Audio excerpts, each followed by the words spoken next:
So karibuni sana. Good to see you, woman of God. Good to see you. Karibu sana. So parenting dialogues, just as we start, maybe just a brief, is a vision God gave me in 2016. Actually, I just discovered my notes the other day. So it's a vision that God gave me in 2016 to gather parents, to just have forums where we talk about parenting issues and provide support for one another. I know there could be many parenting books, but many times we face things that we don't know. You know, there is no manual for us parents as we go along, as we raise children. And so it's a forum really to learn from one another. I'm not an expert. Yes, by God's grace, I have children, but I'm not an expert. And therefore, we discuss different issues and see how does God expect of us? How would God want us to raise our children and to go about this parenting journey? So we started this forum last month. June was the launch, is when I felt really, I think it's time. And so we'll grow as we move, as we continue along. So thank you so much for joining us. Today I have a guest. She's a former colleague. Her name is Evangeline. She's a professional or a psychologist. Is it a counseling psychologist? So she knows, she has done counseling, she understands, and part of what they do is support families, support children, support teens professionally, since she's a professional counselor. And so she'll help us go through the topic, and every month we have different topics. Next month, we already have a topic. We'll be hosting a woman of God, Pastor Terry Gobanga, who will be talking about rape in the family, or issues to do with incest and all that, things that happen in the family. They are currently happening. We are not talking about them much, but it's something we need to have a conversation about. How do we deal with it? How do we face it as parents? And how do we protect our children? So karibuni sana. And since we don't have so much time, I will share my screen so that Eva can share with us what she has, a presentation. And then if you have any question, please ask, and we can proceed from there. So karibuni sana. Let me share my screen. Eva, karibu, you can be greeting us as I share my screen. You can unmute. Hi, Terry. Hi. Hi, everyone. Hi. Hi, it's a pleasure. It's a pleasure to be with you this evening. And I would like to start by much appreciation to Terry. My apologies, I'm on the road, but I promise I'll be able to deliver. It's something that we've prepared for the entire week with Terry, and it's a privilege. It's a privilege this evening to be able to have this conversation.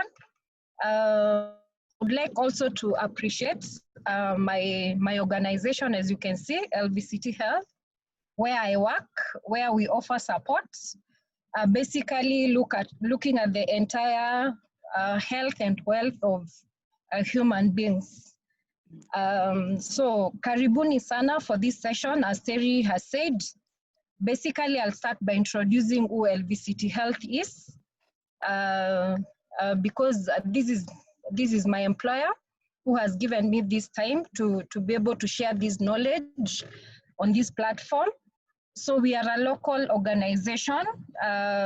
We utilize the model of research, practice, and policy, looking at the wellness to generate evidence to be able to serve all populations in all aspects. That's just a little bit about ourselves. And later, as I conclude, I'll be able to tell you where you can find us and what other services are available. So for today's discussion, we're engaging on family wellness and social well-being.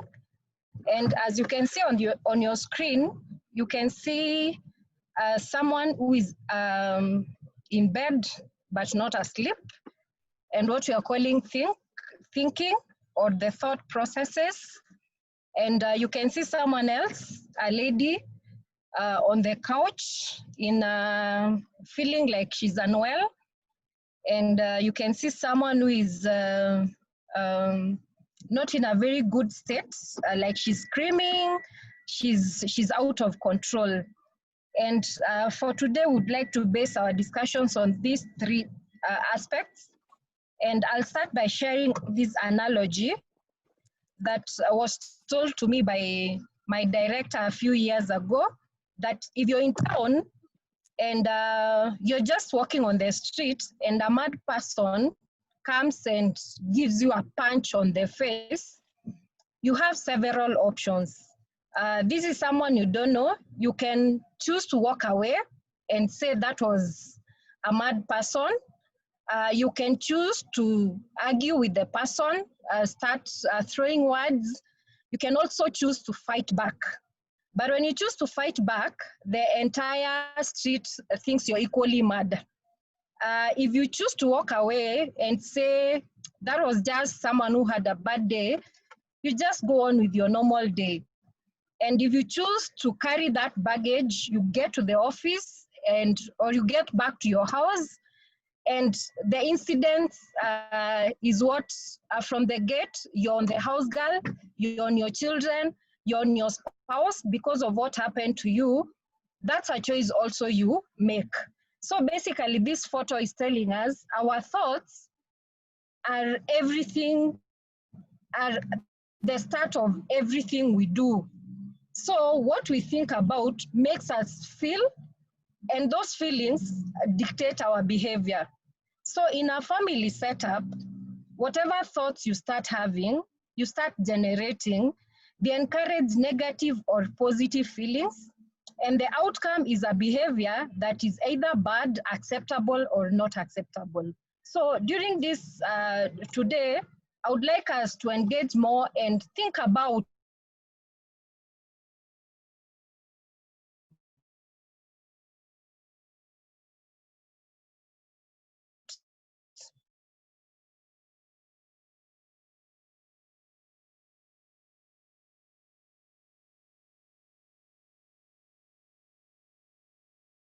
Can anyone hear Eva?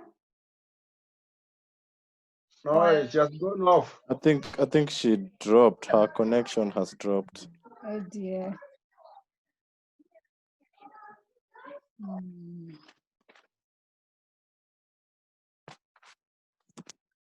Sorry about that. What are our children watching? Oh, we had lost you, Eva. Hello. Sorry. Please join the room again.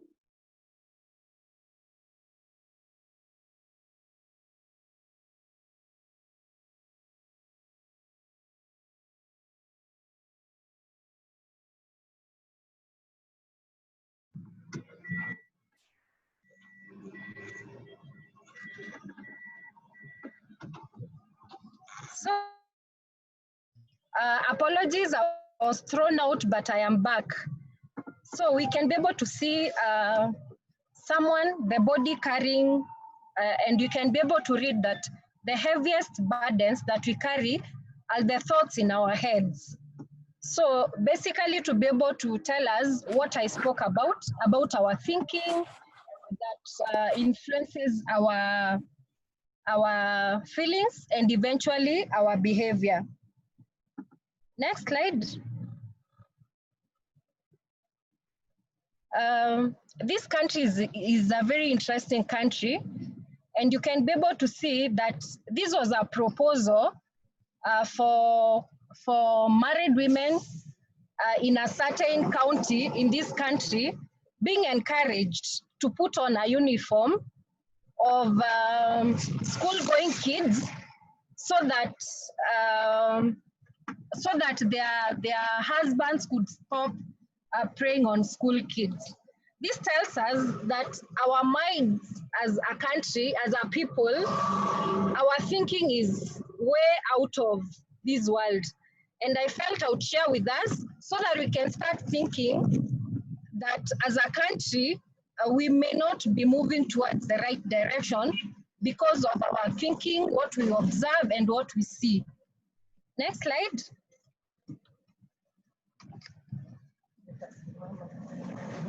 So I thought of coming up with this list that someone shared with us a while back that you can be able to check. It's a checklist for a healthy family. And what we call healthy family, it's not a family without dispute. It's not a family without issues. It's not a family that has everything. It's a family that people are working towards a better tomorrow and working as a unit to better each one's vision and whatever plans they have in their lives. And the first ones we are saying, a healthy family is a family that has the family members have the ability to talk with the family members about their emotional concerns and share their feelings. Currently, there is a lot of anxiety in this time of COVID. Most people, even at some point, we are told there are no ICU beds. We don't have enough hospital facilities. You can be taken for quarantine. You'll be required to pay. And this has brought a lot of anxiety to the family members. Family members have lost their livelihood and they don't have the ability to communicate whatever emotions they are going through. Last week, we had a client who was told to go for quarantine, but he didn't know how to communicate this to the family that they needed to preserve, or he needed not to communicate or to come into contact with the spouse and the children.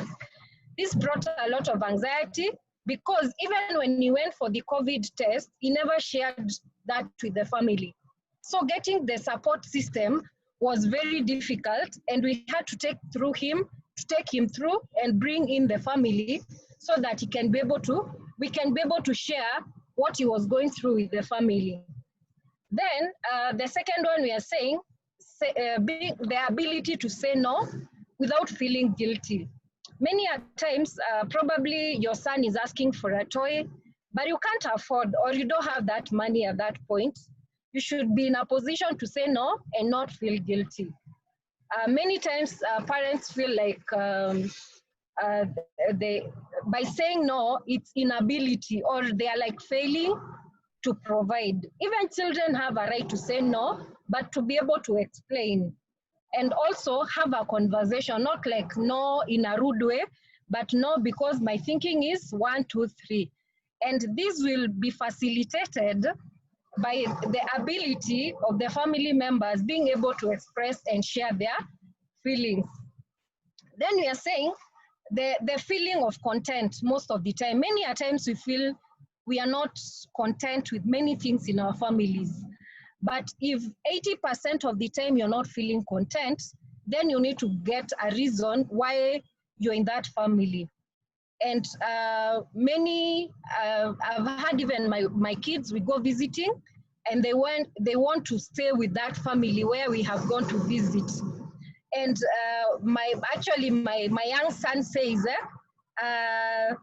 ati huku kuna life, huku kuna cameras, kuna dogs, things we don't have at our place, which is okay. They are children and everyone wants the best, to have the best of what they can dream of. But at times, the feeling of content that this is our home, this is where we need to be most of the time, probably 95% of our time. And with that feeling, it has to come with activities that the family do together that gives them that that feeling of this is where we belong. Then there is a feeling you have a strong family support network. During this time of COVID, there was someone who told me if because he works in a bank and he had been taken for quarantine for 14 days, and you know the bank works with a lot high targets, and he was telling me that he has done everything to be able to be supportive to the family, but he expects that during this time that the job is very shaky, he will also get support from the family. Apparently, many times we support people outside our families, but we forget to support the people within our inner circles. So it's good to know where your efforts and your energies go to. If you got an accident today, or you are fired from your workplace, or you're unwell, the person that would be able to take care of you is your family. So it's important to really, really invest in your family so that also when you require support, you can get the support. Then the ability to be able to relax. When you get to the office, personally, it doesn't matter how my day was. I could be in the office, the day was not good, I had a lot to do. We had issues with the bosses, the people I supervise. But in the evening when I get home, my kids are asking me, Mom, how was your day? That alone lifts your spirits. So the ability that when you get home, you take a shower, and you, for a moment, you forget all the bad things that happened during the day. The makanga who told you fare is 100, but ended up paying 200. The mama mboga who shortchanged you somehow. With all that adversities of these daily things that we go through, when you get home, do you have the ability to relax? Are you looking for somewhere where it's unconditional place for you, what we call the safe space? Then feeling good about who you are. This has to do with the self-esteem. And we will be looking at different types of personality that mainly as parents, today I had a discussion with my son, and we were discussing amongst this personality, whom do you think fits this and this? And we were discussing, mom mom is never too patient. So we would fit mom somewhere. My brother is always busy trying, he cannot be quiet, he cannot be calm. So we're fitting him somewhere. My father is very giving, he's ready to give whatever you ask for, and we're fitting him. So feeling good about who you are and knowing that everyone is different, has their different abilities and capacities to do various things. Next slide. So here we go for the personalities, and let's encourage each other and the family members to know who we are. You could have a multiple of mixture of personalities, and as you can see, we have the sanguine people. And we are saying these are very talkative, enthusiastic, they're active, they're social. They cannot sit down for a minute. And my son said, this is my brother. He has all the energy. He knows how many chicks, how many eggs have been laid. That he knows even who opened the gate, how many times, who said what, and he has the energies. And we are saying individuals with this personality have a hard time doing nothing, especially during this COVID. If you have a child who is a sanguine, if you have a parent who is a sanguine, sitting down and not going anywhere will bring them stress. So you need to start engaging as a family. What can we do? Like for my son, every time I'm in the kitchen, I call him, I tell him, kata kata hizi vitungu, peel these potatoes, and he's willing to do everything. Even when he's not able to lift a carton, he will try because he does not want to just sit. So who is a sanguine in your family? These sanguine also, if there is nothing to be done, they can be very irritating. My son, we go somewhere and he's saying, why don't we go to Auntie Koki's? He keeps on giving suggestions. He keeps on saying, why are we guys so bored in the house? So they are the people that you need to know where they are, especially children, because they can also be injured as they try to do different things. So how is their safety?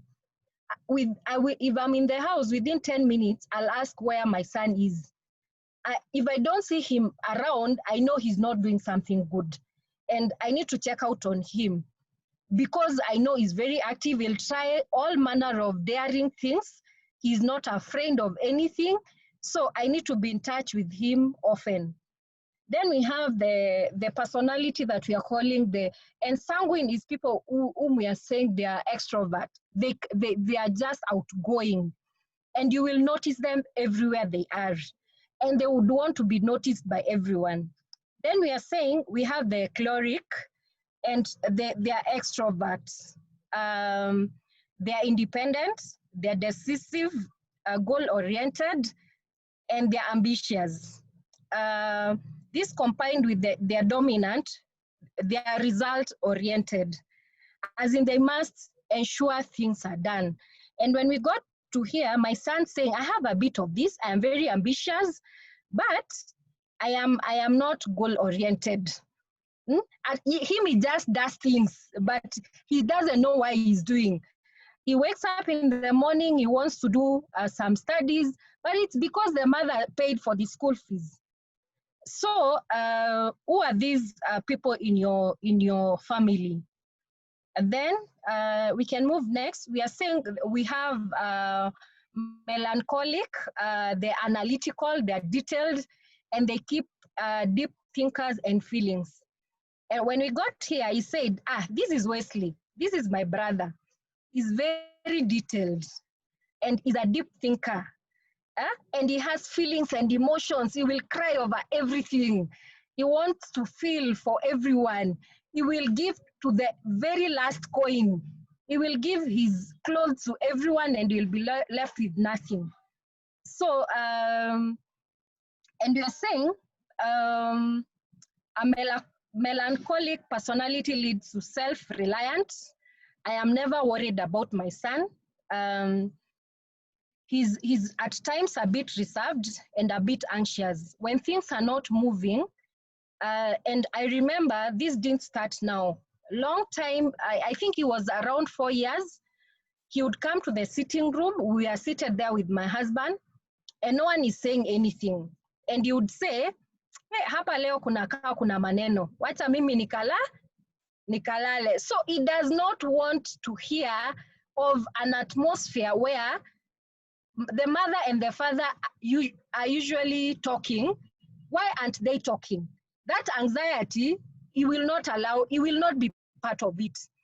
And even today he says, you guys, if you're going to argue, I will fine you. So mom, you argue 3 times, I'll fine you 500. So he likes where everything is smooth, everything is very organized, and people are in talking terms. They are not arguing, they are agreeing. So today I was telling him, by the way, disagreeing doesn't mean that you're in bad taste. It is just expressing your opinion. And I told him, if you accept everything people say, you will be misused. So there are times you learn to say no. There are times you learn to say yes. There are times you'll go with the flow, and there are times you'll stand on your own. Then lastly, we have what we are calling phlegmatic, people who are relaxed, peaceful, quiet, and easygoing. And here my son saying, that is dad. They are sympathetic and care for others, and they try to hide their emotions. Phlegmatic individuals are also good at generalizing ideas and problems. So them, it's not about, like for my husband, every issue that we are going through, he says every family goes through that.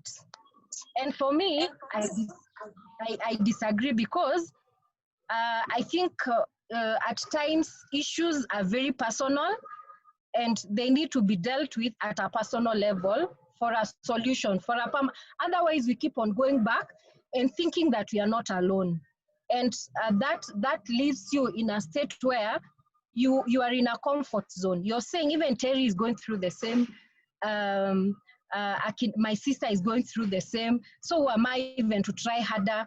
Who am I even to change the strategy? So there are people who they can be easily be in the crowd and lost in the crowd. And at times we need to stand out of the crowd. Next slide. So as parents, I'll urge us, let's know our personality as parents, and also the personality of our family members. To be able to enhance social and well-being in a family, we are saying that there are several things that we need to do. We need to be clear about our communication.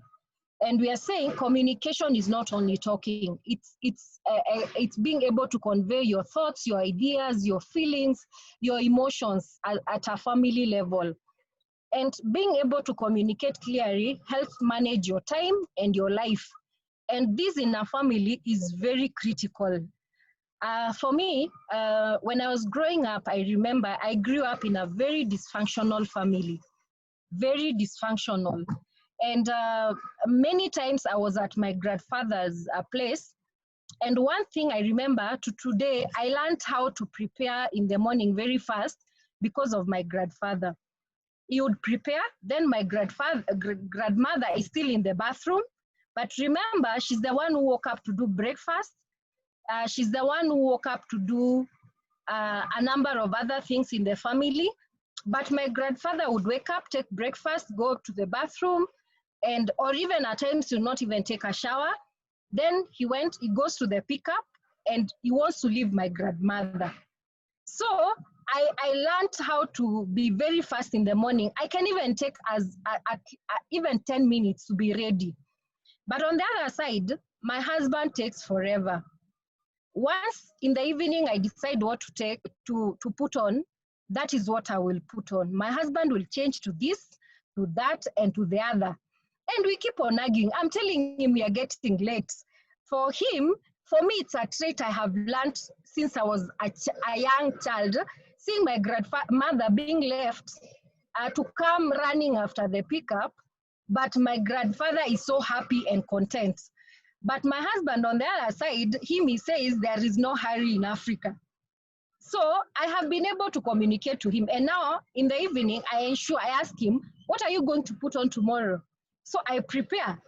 I ensure I'll wake up, prepare everything, and ensure that we are on time. And my mother-in-law said that I have really worked on him, because if we say we will visit at 10, it's at 10.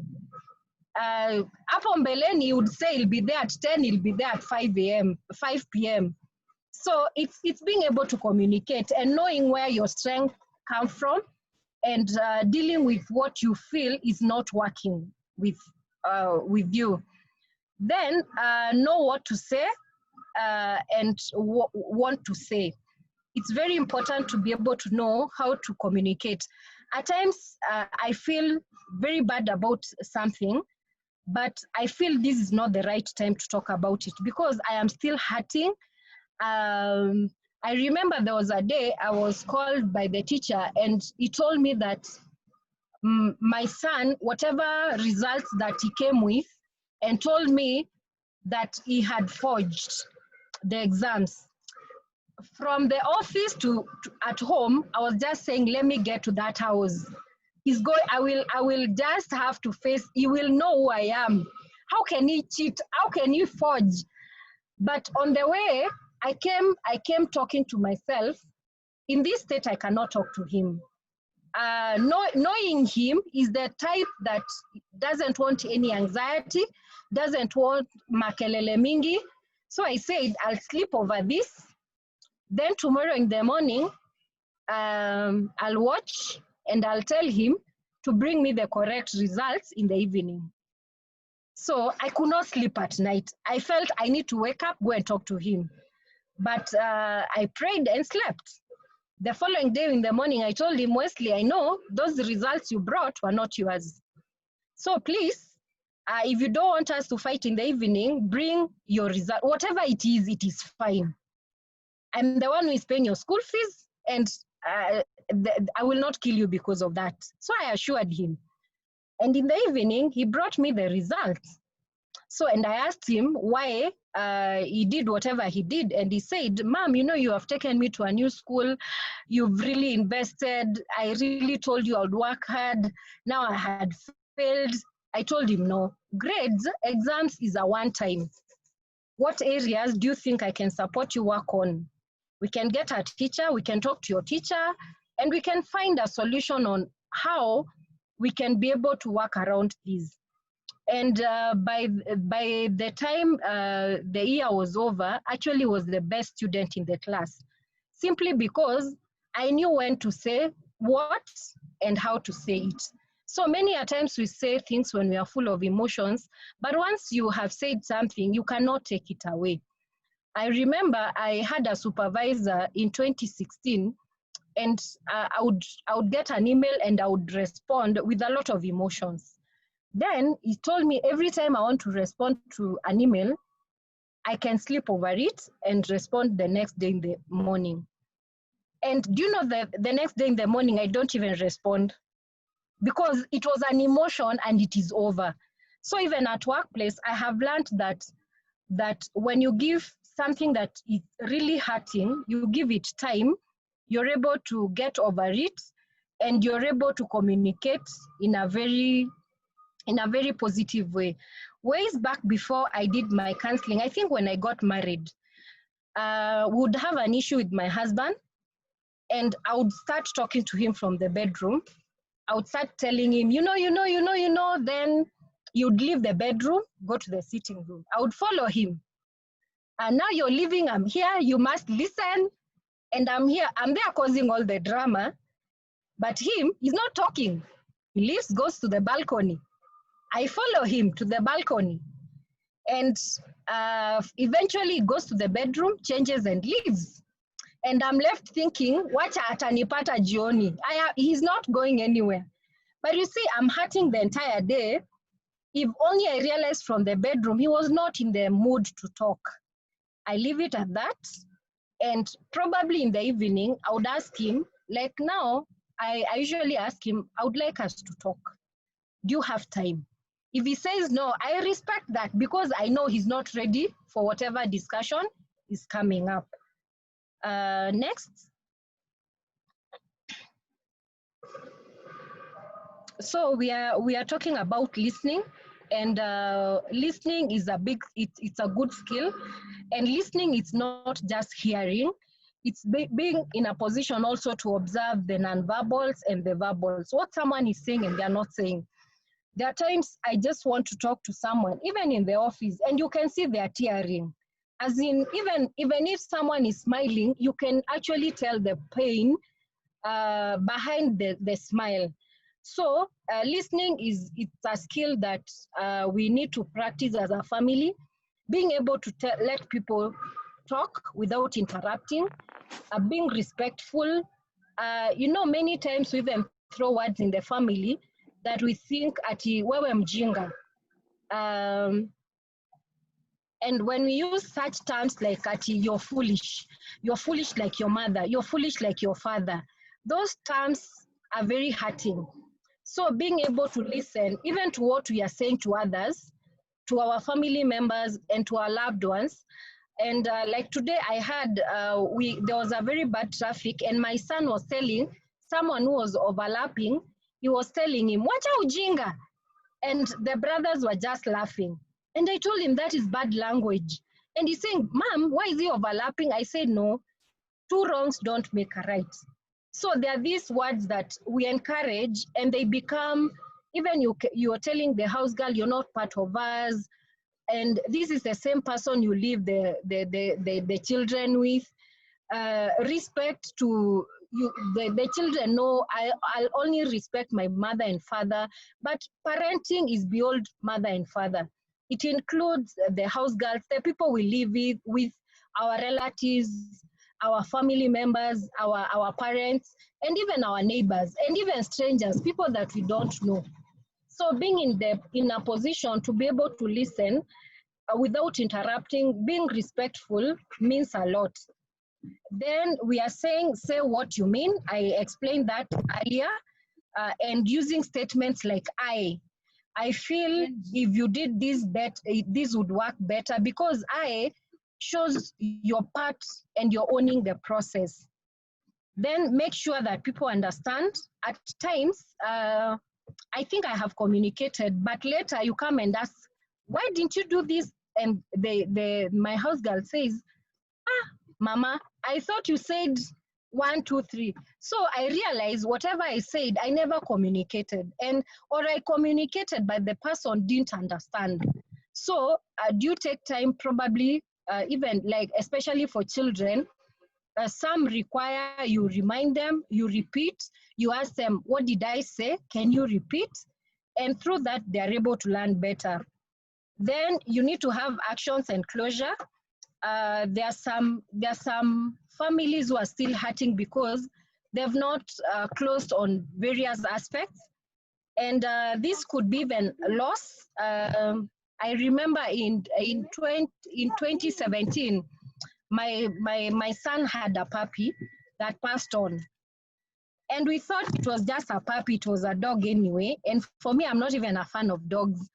So he kept on seeing the guy who buried and saying, Wewe Juma uliua our puppy. And I realized he will never close this chapter. It is still open to him, and he still feels that someone was responsible. So discuss issues, ensure that you action, and you completely close the chapter.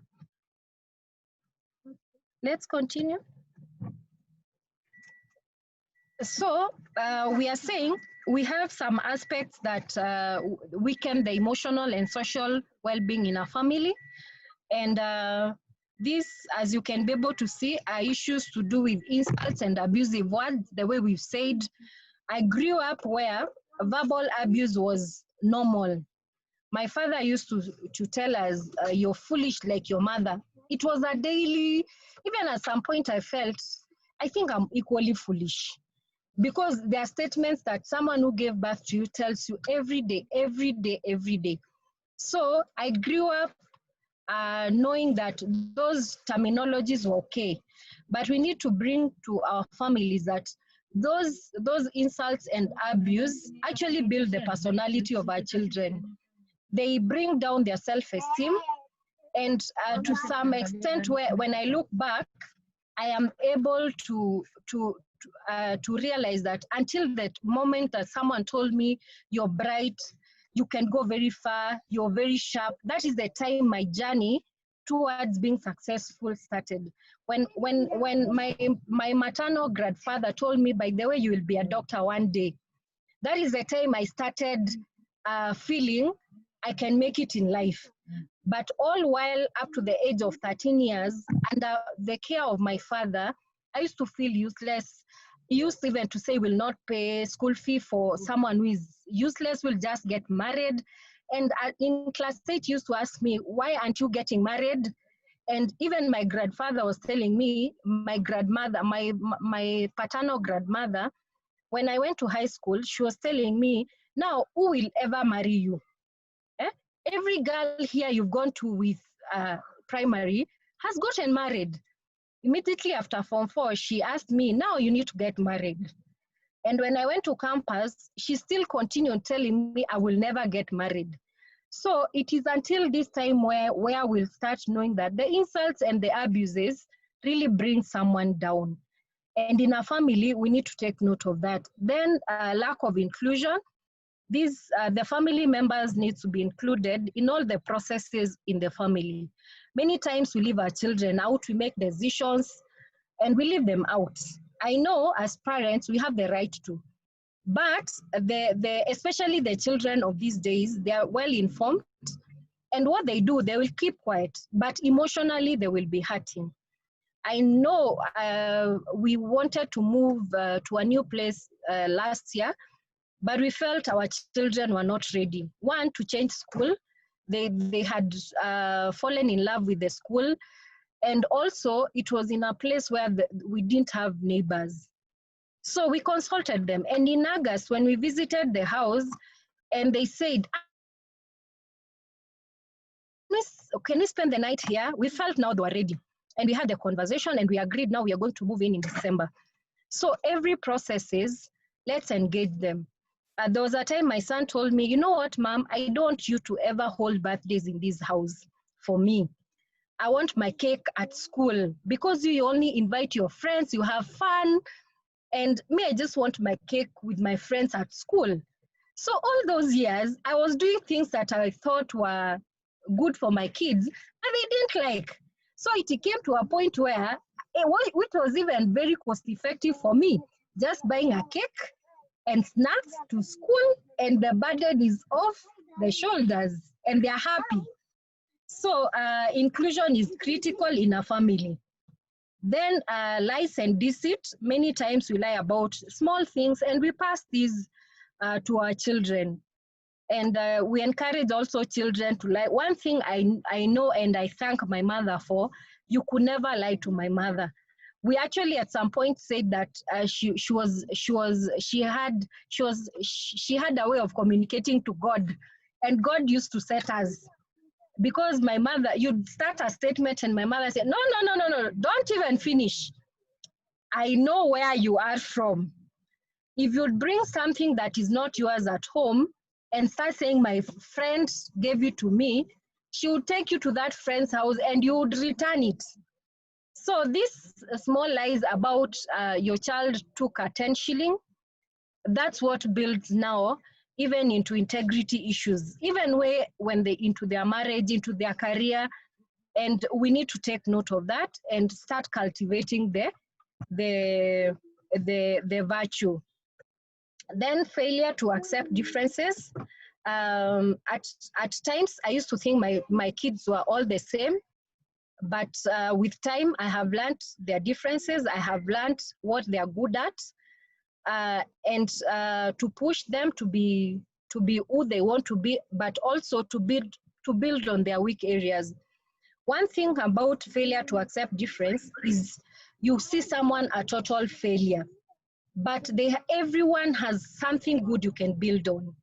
So when we accept the differences, we are able to know my son is not good in school, but he's a pianist. So can I build on this talent? My daughter is not good at that, but she loves makeup. Probably she could be a beautician. Can we have this discussion? My son is not good in mathematics, but he writes. He's a poet. So we are able to pick on what they're good at and build on that. And for me, I tell parents, let's not always think about grades, because grades are momentum. Whatever we got many years ago may not determine who we are today, but probably a talent that someone nurtured in us may put food on the table, may make us a better person, and even create a job opportunity for someone else. Then failure to apologize in the family setup. We all do wrong things. For me, as I shared, I grew up in a dysfunctional family, so sorry was never anywhere in my dictionary. But my husband apologizes very easily. So even at times I just feel guilty. Even before he says I'm sorry, I have just said I am sorry. I'm still struggling to say I am sorry, but it's something that I am able to say. Many years ago, ata ungenichapa, saying sorry, I just felt like you're saying I have failed. Yes, I knew I was a failure, but you're just telling me now completely I am out. And I was just feeling this ego. I have something left, at least the last kicks that I was left with. Let's continue. So, and we are seeing many things have pretty much changed, and as parents and as families, we need to embrace the changes. I found out this somewhere, like in the 1990s, skipping class, it took so much climbing the fence, because, and you can imagine you have a bag, there is nowhere to step on. But in the 2020, your son is in class, but they can mute. So currently, it's very easy for our kids to slip away from us. Very easy. They could be watching their own things. They could be engaged in other things. So let's also move with time and know what is happening. Be also supervisors, not asking the house girl ati mtoto alifanya homework all the time. Also be part of it. Check the homework, call the teacher, and find out how your family is doing. Let's continue. So we are almost coming to an end of the presentation, and I thought of some tools that can strengthen, that we can use as parents, as families, to strengthen our emotional and well-being in our families. And I love this wheel of change. I did the wheel of change in 2014, the first time, and it completely changed my life, completely and completely. And when I say completely, it's even tangible things that have really changed in my life. And it has the 4, you can be able to take time at your own time and go through it. Don't ask your partner to take you through the wheel of change. Don't ask your children to take you through the wheel of change. Take it yourself, because you might be given some feedback that you will not expect. So you can look at things that you want to change and things that you want to keep, because we have said times have changed and we need to change. Our children are growing at a very fast rate that we can imagine. The world is equally changing. So change is the only inevitable thing that there could be, and every day we want to be better. The wheel of change is saying, it says becoming the person that I want to become. Who is that person that we want to become? I believe all of us, we are at a point where you'd want to be a better person. I would probably want to be a director someday. I would probably want to be a better mother. I would probably want to be a preacher someday, a singer. So what is it that you want to be? And you can start by whatever you want to be. You must change some things currently that you're doing. In 2014, when I was doing my wheel of change, I was an impulse buyer. Impulse. I would buy everything, anywhere, anytime, from the hawkers, get to the house, it's not fitting. And in December, I would just be giving away everything. My saving was at zero negative. Always going out, having fun. And when I did my wheel of change, I had to invent new ways. I started up a business that is doing so well, that currently has employed 12 staff. It was a salon business. Because I realized now, this time I used to go out, spend, I needed to invest in something that will really, really keep me busy. I also went back to school. I wanted to improve myself, because if I'm aiming at getting a better job, I also need self-improvement. One thing that happens in families, when we get married, we get to a comfort zone. But imagine your partner married someone who was ambitious, someone who had moved from this organization to this. What happened? That you just are okay with who you are, yet things are changing. Times are changing, different skills are coming. Now we are using Zoom, we are using Teams, we are using, we have offices in our homes. So if you're just stuck there, you'll just lose everything. And that's where many partners feel, I married my husband when he had a diploma, now he has a PhD. Yes, I had a degree, but I'm still stuck there. So let's uplift each other, because last month I was telling my sons I would like to do a PhD, not for me, but to set the bar higher. And they were saying, Mom, huh? And I was telling them, yes, because now masters is no longer, it's everyone has a master's. As in, I must ensure I am the motivator. If it takes 10 years for me to do the PhD, it is well and good. For them, it will take shorter time. And I tell them, you see the challenges of studying when you still have children. Every time your son calls you, you want to do this, you don't have enough money, you postpone your exams and other things.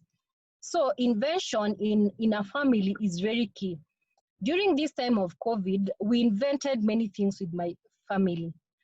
And we invented rearing chicks that are doing well, growing some sukuma wiki, and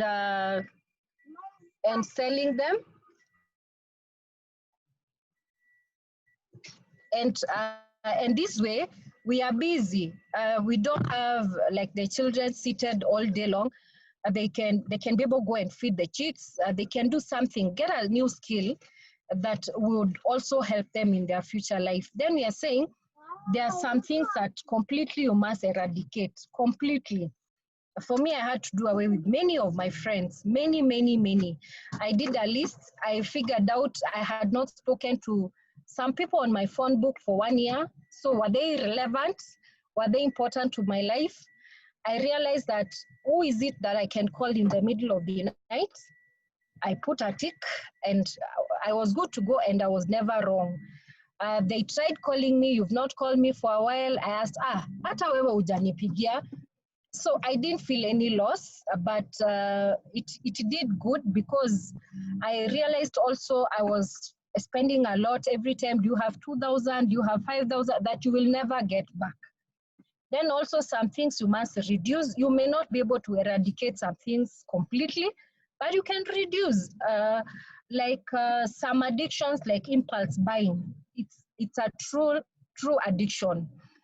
Some addiction like alcoholism, you can reduce.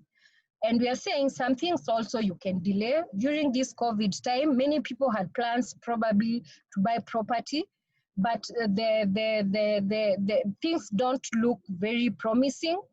So you can delay some things and do them later. And we are saying some things you just have to make peace with. You probably have a sickly parent, things that you cannot change, you just have to make peace with, because the more you think about them and you can't change them, they'll give you more stress. So as a family, if you have a family member who is sickly, just make peace with, seek treatment and support them as much as you can. Some things you will have to maintain, especially if they are good things. If they help you, if you're hardworking, if you're still providing for your family, you just have to maintain. And something require improvement, just fine tuning. They're okay, but if you did them better, probably where you invest is not bringing you much. You can improve by looking for other sources of investment and make it better. And something you can add, probably you require to add a child in the family. You can discuss that and add, you require to add your budget during this time. You require to add your education. You can do that.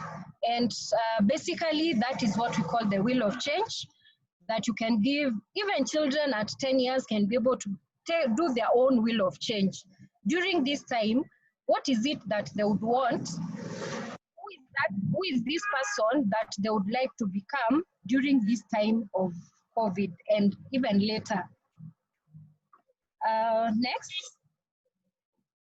So I'll not take you through this, but it's also a good tool. It's called the Johari window.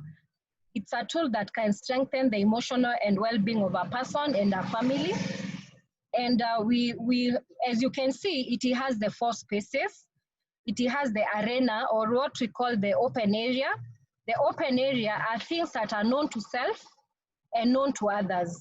So you're okay with, like, I know Terry has long hair, she's light, she wears specs. There are things we can see. You don't struggle. I know Terry is very hardworking because she will not even think of shortcuts in doing her work.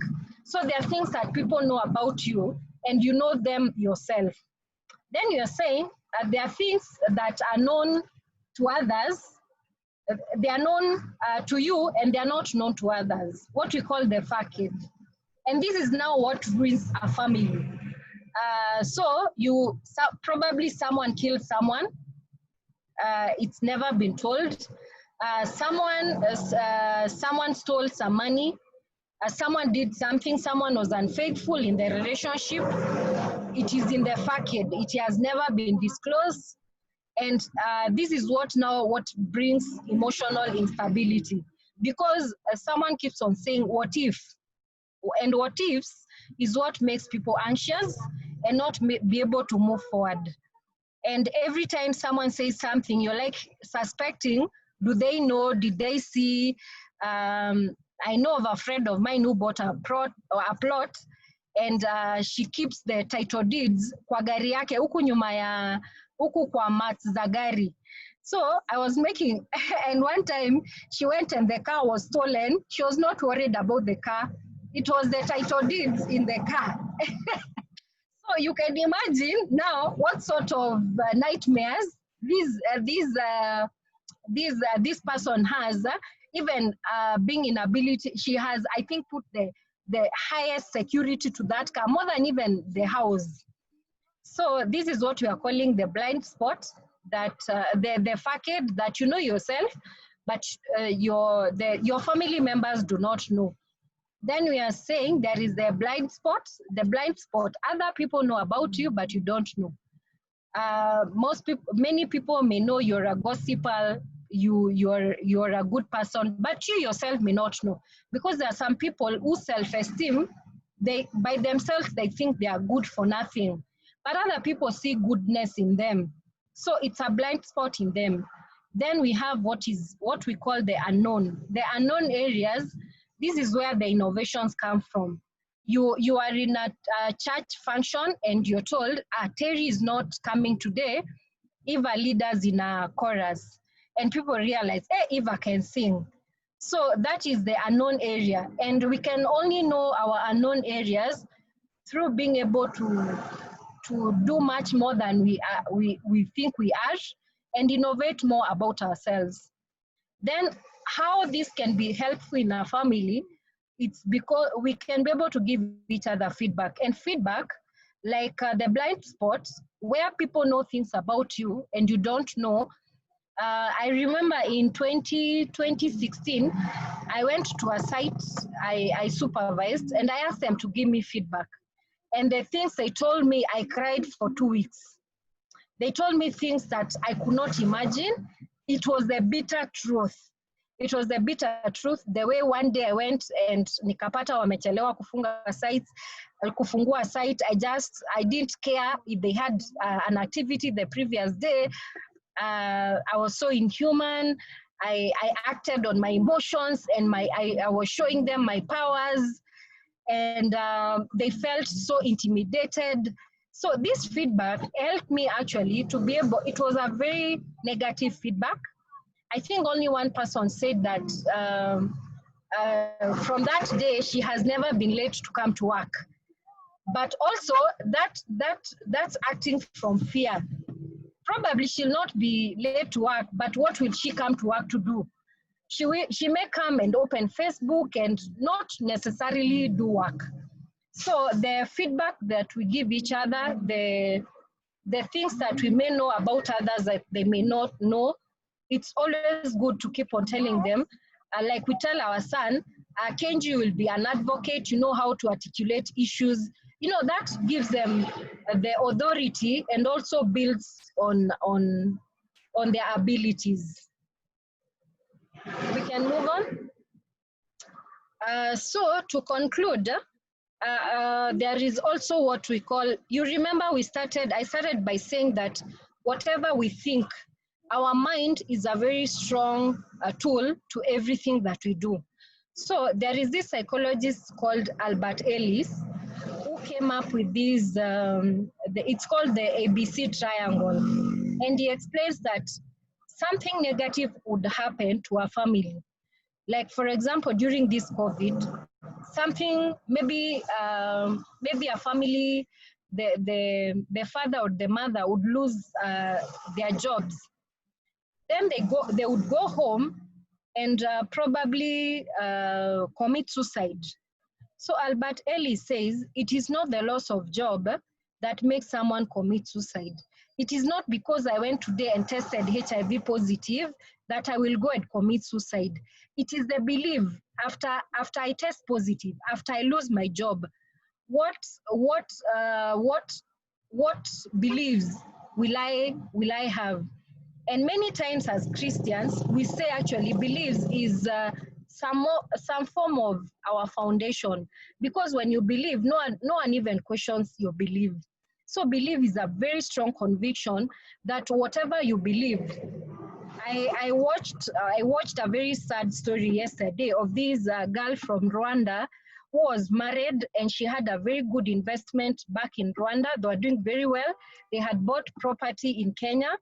Then the husband came. They decided to relocate back to Kenya, only to find out that the husband had sold everything and took off with the 2 children. And she was saying, I believe in God, and I do not even want a coin from that man. I just want my children, and I'll start from the scratch, and I know I will build my business. I had a multi-millionaire business, and it will come back. I am still young. That belief that you can start anywhere is what will take you to a positive area. That belief that this COVID is here, it will kill you, it is what will make you not wake up, go to the hospital if you are unwell. It is what will make you not wake up, go to work. Because anyway, we are dying, and if you're dying, I wonder if you don't die, what happens? Because you stopped going to work, you stopped doing what you ought to do. So it's always good to know it is not what happens to us that determines what we will do or our eventuality. It is the belief. If we are facing this time, during this time, what are we believing in? Are we believing in God for a healing, or for a cure, for a vaccine? And that, as someone who's a friend of mine who has lived with HIV for the past 30 years, and for me, she says, I will not die until there is cure for HIV. This person takes their treatment well, they are going on with their lives, they are able to seek help when they require, because they can see a better tomorrow. So it's a very good, and one thing about beliefs, when you have negative beliefs, they will have consequences. People will go, they will commit suicide, people will go, they will fight. You've heard about a lot of violence during families during this time. So it is because of the belief that people, they cannot see a brighter tomorrow. They have given up. Probably there was a loan someone was servicing, they're out of employment. What happens next? So the consequence will be a feeling or a behavior. And it could be a positive, it could be a negative. So let's cultivate positive beliefs that can also build on positive behavior and feelings. This week, it was last week, my son asked me, Mom, you want to tell me the Israelites were in the wilderness for 40 years? 40 years. As in 40 years, doing what? So, and for me, even for me, when I now started thinking about that, I started also having that, what were they doing?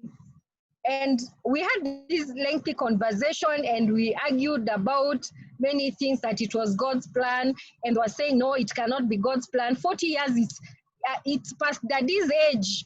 I mean, how can you be in one place 40 years? So it's that belief that there is a better tomorrow. And those who gave up along the way, they didn't make it to see a brighter, the promised land. So I believe we can build on our beliefs, and regardless of what happens to us, we can have a positive belief. So my parting shot would be, it's good to set boundaries in the families, and boundaries is each knowing what their limit is, to what extent can they do what, and this is very helpful. It's also good to create time to bond, to read, to watch, to dance, to celebrate. during this time, you can celebrate. You can bake a cake in the house. You can cook. You can make your best meal and celebrate. You don't need the community for you to celebrate. You can celebrate birthdays, even by remembering that someone was born on that time, having them even say how it has been, the years they have been in this world. And this also will make them, especially the children, not to miss out on things that they are used to, celebrating birthdays at school, being able to sing, to pray in school. So those are some of the things that we can continue. Then also bear with one another. Many times it's very difficult, but we can bear with one another. We're also saying during this time, do not panic, because panic brings anxiety and instability. Take care of yourself and your families under whichever circumstance and under whatever happens. Then speak out and reach out if you need help. If you need support, reach out and speak out.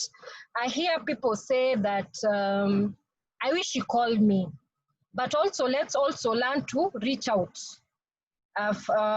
When we feel that people are not reaching out. Then we are saying also during this time of COVID, let's not spread misinformation. I heard people saying that, have you seen anyone who has corona? And it was on Facebook and people are saying, this is a lie. And I listened yesterday to Citizen on Thursday. And there was an episode I watched where there is this program comes on Thursday at 9. And they were saying the government would do better if they would bring someone who is healed from corona for us to be able to witness. And they were making a joke. But this Thursday, they were saying, corona is real. We have lost Papa Shirandula. We have Jeff Koinange is infected. So let's not spread the misinformation. Let's not stigmatize. I've seen even people taking photos of people being taken for quarantine, and it has brought a lot of instabilities. People do not want to disclose even to go for treatment because of the stigma, the COVID. And I was thinking, if we go this way, the same path we passed through with HIV, it will be very difficult to get a solution to this. Because stigma, it's the labels we give people, and we place labels that are not okay on people, and this makes them not open up about their issues. Then we are saying you stop being suspicious, talk your mind out, speak out, and have a reward system. And if someone does something, you can reward, and reward is both it's both positive and negative. You can reward by giving a present, and you can reward by punishing. So if there is a mistake, you can punish, and if someone has done something, they've passed their exams, they're celebrating a birthday, you can reward by a simple present, as simple as a lollipop. And we are saying currently the world requires us to have solidarity because it's a trying moment. That is all for me. Terry, I think you can go to the last slide. We are saying that someone can be able to call for assistance on that number. If they have, if your children have difficulties in concentrating, the family members are feeling there is no motivation to wake up, to do anything. And we are saying it is okay not to be okay. Because the moment that you wake up, what is not okay is when you're not okay all the time. Then there is a problem. But if you wake up on a Wednesday, you're not feeling like doing anything, it is fine. But you cannot be feeling like not doing anything all the month. And you're eating, you have bills to pay, and you have children who will be taken care of. So let's not be okay, but we cannot continuously be okay. If you're not okay, many times you need to seek for help.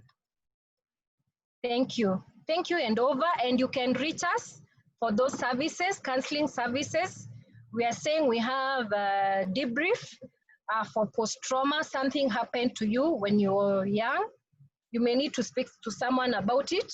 For family therapy, for counseling for students, or for that is students who are doing their psychology, counseling psychology, either diploma or degree or their masters. Then we have the coaching, the couple therapy, the career counseling, life coaching, premarital counseling. We have the mentoring and coaching. We also have short courses for young people during this time that they can be able to register and train with us. Thank you, and over to you, Terry. Thank you so much. Thank you so much. I truly appreciate. This is more than I expected. I hope and pray that we all got something. Thank you, Eva. I don't know if anybody has a question or feedback to share with us, but we are past our time. I'll give maybe a minute or two if anyone has a question or feedback. Nice to see you, Minister Jeff and Christy. It is wonderful to see you. I hope you can hear us. Yeah, does anyone have a question, any feedback? 2 minutes before we close. Please feel free to unmute and share. At least it will be nice for me to hear some feedback.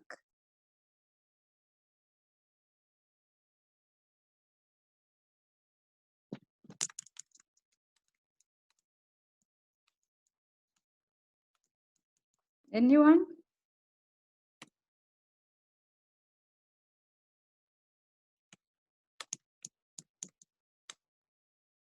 Yes, Fred Kenyatta, please go ahead.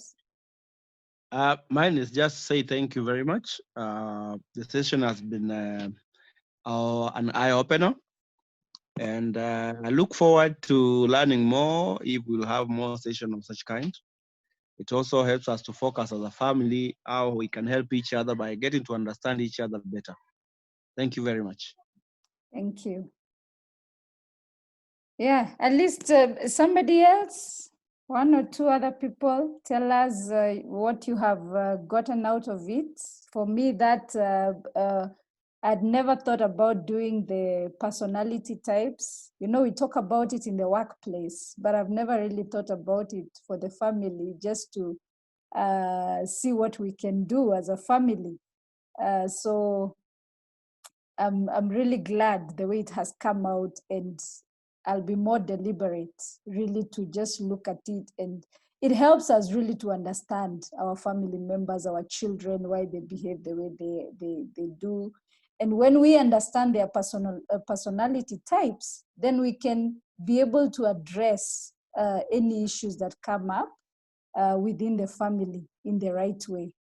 Yeah, anyone else? At least I would like to hear your voice, Isaac, Pastor Purity, before we close.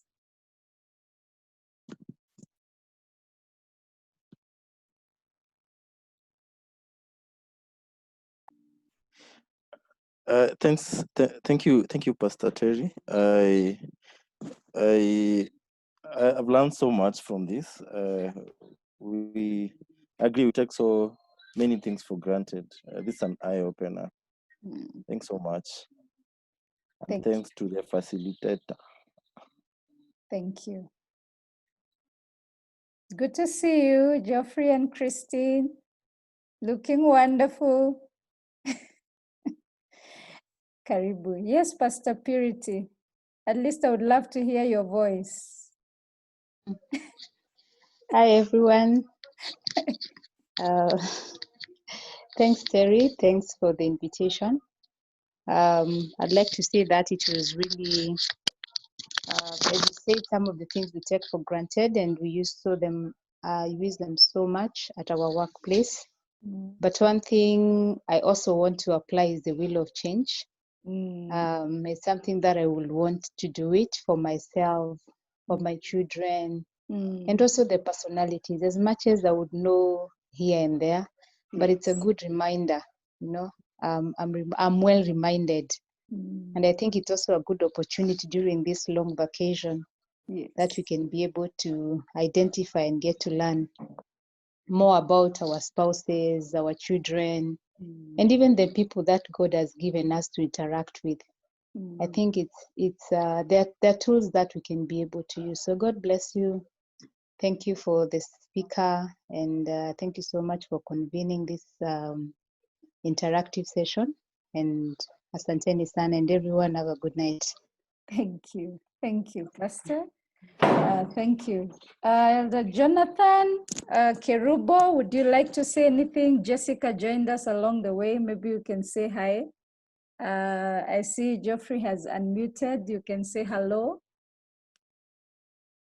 Hello, thank you very much. Though we just joined now. Sorry, next time we'll be on time. Sure. Thank you. Thank you. Thank you so much. Jonathan? Yes, Jessica. Mine is just to say thank you. I've really learned a lot. You know, at times we listen to this while in boardrooms and we only think they apply in their offices. But now getting to know that you can also use the same concept at home, it's a great eye-opener. Thanks for organizing this. You know, you guys, we've been together in offices, and now listening to you at home is really exciting. Thank you and have a good evening. Thank you. Thank you, Jess. Jonathan Kerubo, you're quiet also. Would you like to say something before we close with a word of prayer? Thank you, Pastor Terry. Thank you for this nice session. Eileen.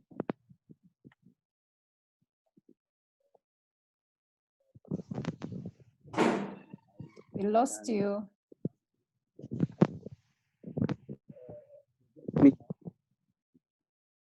Hello? Hello? You can hear me? Yes, but from very far. It's a little bit faint.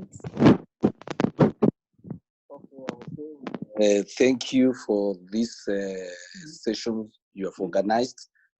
It's really a blessing, and it has given me an insight of some things sometimes I may have not known, or I know, but I didn't know that they are essential or important in life. And it's although I miss some sessions, I miss some of the slides because the internet started misbehaving, which is not normal. So thank you so much, and I will try to apply some of the things that I've learned in the family, and also in the will of change. I will see what giftings that I have to cultivate them. I have to see what else as a spouse I can do to improve or to make things better. So I think it's a nice session. So thank you for the speaker. Thank you for organizing the meeting. And I really appreciate. Thank and you. It's good to see some people I've not seen for long. Pastor, I've seen a woman of God. I've not seen her for long. Purity Kianke. It's good to see her. Geoffrey, long time to see. I've seen, not seen you for long. So thank you. I think we are learning a lot through this time of COVID-19. Thank you so much. I did record the session, So hopefully I can share the recording with all of us who attended so that we follow from the beginning. For me, it has been a very insightful presentation. Kerubo, are you there? Would you like to say something? Then I would invite Pastor Chris to pray for us as we close and pray for our families.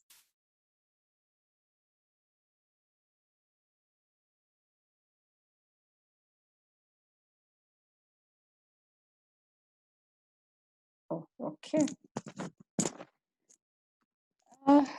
Pastor,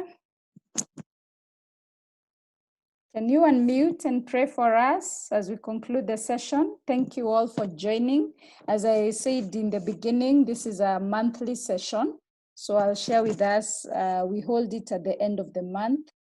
I'll share with us the flyer for the next session. And yeah, let's keep engaging as parents and see how can we better our homes. How can we make our homes the place to be? You know, we talk about the best organizations to work with and the best place to work and all those, you know, why don't we make our homes the best, the very best, that our children also love to be there and enjoy being there? So yeah, let's, as we keep on doing this, we trust that God will continue to help us and we'll grow more and more. Thank you so much all for attending. Pastor, please pray for us, greet us and pray for us. Yeah, good evening, everyone. Thank you. What a presentation. I've really enjoyed. I wish I learned this 20 years ago. But thank God for restoration. I'll catch up. Thank you all. Let's pray. Holy Father, we thank you for your goodness, your mercy and love. You are the God of restoration. And Lord, you say in your word that your people perish because of lack of knowledge. But because you've ordained for us an opportunity to receive knowledge, we will not perish. And so, Father, now I ask for grace and diligence, Lord, to adhere to the things that we've learned, to practice, oh my Father, what is good and for your glory. I thank you for the facilitator. Thank you for the organizers. Lord, I thank you for every participant. I pray that every word that has been shared, my Father, shall be a blessing to them and to the others, my Father. We thank you and we bless you. Connect us again in your own special time. In Jesus' name, amen. Amen, amen, amen. Thank you all so much. Shalom. The Lord bless you and have a blessed night. Shalom. Good night. Shalom. Thank you and good night. Bye-bye. Thank you. Thank you so much, Eva. The Lord bless you and bless your family abundantly. You too, Terry. Thanks. Thank you.